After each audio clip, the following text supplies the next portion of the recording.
I announced a new inflation target for South Africa of 3% with a 1 percentage point tolerance band. This decision follows agreement between the Governor of the South African Reserve Bank and my consultation with the President and Cabinet. The 1 percentage point band provides flexibility to accommodate unexpected inflationary shocks.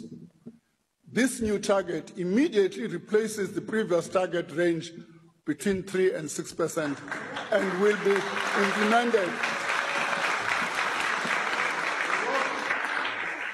will be implemented over the next 2 years.